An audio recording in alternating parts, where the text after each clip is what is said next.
Anna, qu'on retrouve tout à l'heure à 8 h pour un nouveau JT complet dans la matinale de France 2 et France Info. C'est une période si particulière que nous vivons, inédite, historique, forcément qu'il faut analyser, penser, qui continuera d'ailleurs à être analysé sans doute longtemps après. L'invité de la matinale, l'invité de 7h50, je vous le disais, c'est le professeur de philosophie Raphaël Antoven. Bonjour Raphaël.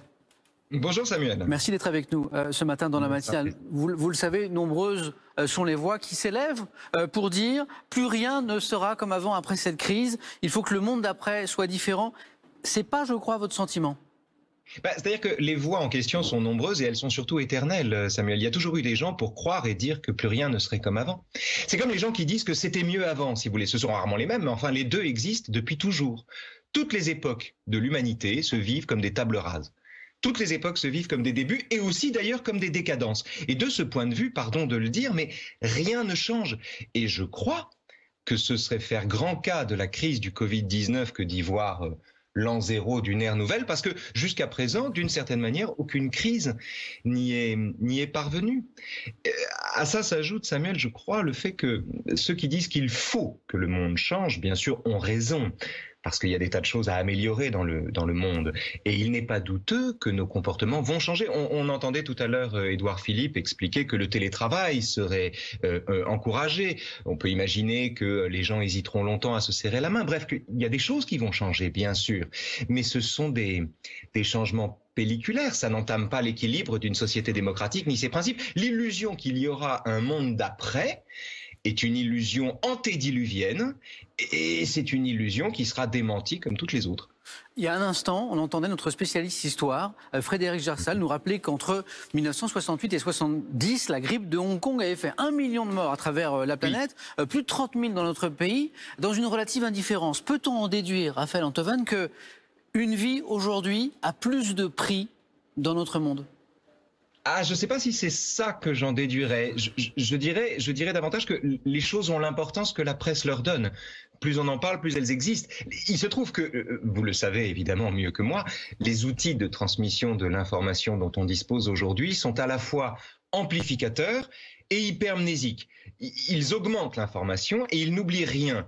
Donc, c'est pas la vie qui a plus de valeur, c'est juste qu'une mort fait plus de bruit. Et à propos de caisse-résonance médiatique, justement, on l'a beaucoup vu sur nos écrans, on l'a beaucoup entendu à la radio également, cette fameuse polémique qui divise la France. Je crois que tout le monde a un avis sur la question, sur le professeur Didier Raoult. Quel est votre regard sur cette polémique ? Ce qui est étonnant, c'est que ça divise les gens parce qu'il n'y a pas de débat sur la validité des tests du docteur Raoult. Ils ne sont pas recevables. Ils ont été conduits au mépris de la méthodologie, ils sont inutilisables en la circonstance. Et pour l'heure, tous les examens auxquels on soumet la fameuse molécule, l'hydroxychloroquine, ne plaident pas manifestement en faveur de son utilisation. Ce qui est intéressant, c'est que la façon de défendre le docteur Raoult ne relève pas de la science. Rien n'est moins scientifique que la défense de la science, soi-disant, ou du docteur Raoult. C'est une défense morale. Si vous voulez, quand on attaque le docteur Raoult, ou plus exactement, quand on le critique, on passe pour quelqu'un qui l'attaque.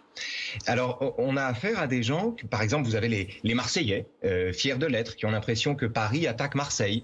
Vous avez ceux qui vous accusent de souhaiter la mort des malades parce que on demande qu'un médicament soit testé, convenablement testé, avant d'être hyper prescrit.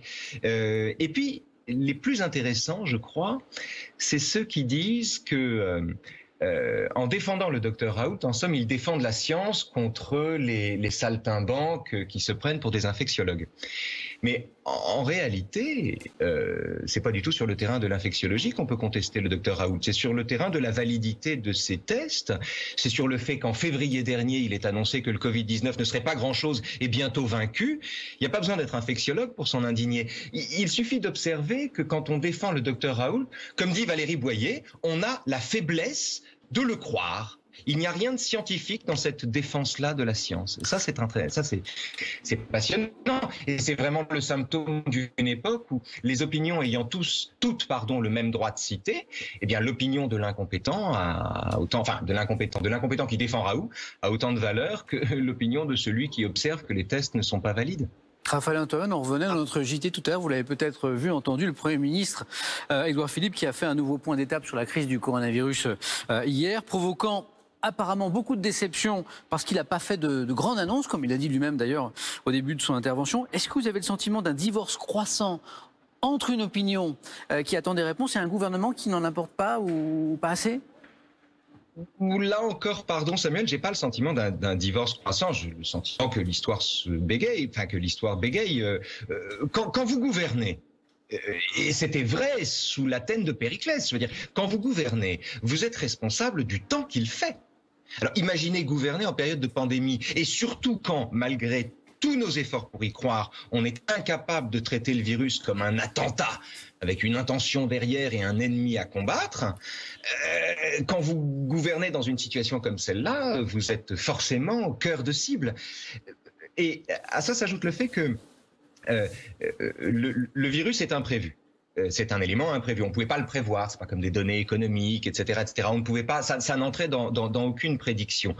Et donc, quiconque prétend qu'on pouvait le prévoir prouve son inexpérience. Et quiconque voudrait instaurer, comment dire, un calendrier précis et rigide montre par là même qu'il n'est pas en mesure de gérer l'imprévu. C'est la raison pour laquelle, d'ailleurs, la date du 11 mai, qui est de plus en plus atténuée, enfin qui est de moins en moins la date de la fin du confinement, me semble une audace inutile de la part du président et du Premier ministre. Une dernière chose, le président américain Donald Trump joue une partie bien étrange dans cette crise, encourageant notamment, on l'a vu sur notre antenne, les manifestants qui protestent contre les mesures de confinement. C'est le cas aussi, on le voit sur franceinfo.fr d'ailleurs, du président brésilien. C'est la même stratégie. Qu'est-ce que vous en pensez ?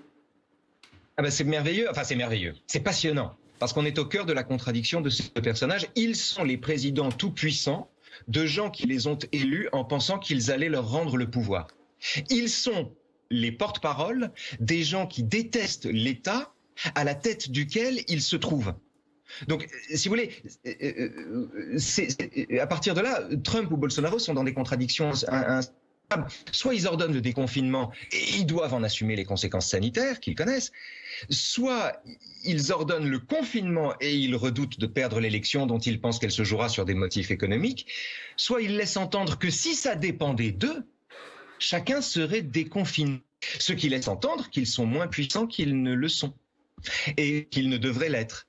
Depuis le début de cette crise, Trump, j'observe Trump davantage que Bolsonaro, mais Bolsonaro, c'est vraiment, je crois, le même syndrome, est très mauvais parce qu'on assiste, c'est la rencontre au sommet du déni de la réalité et de la réalité.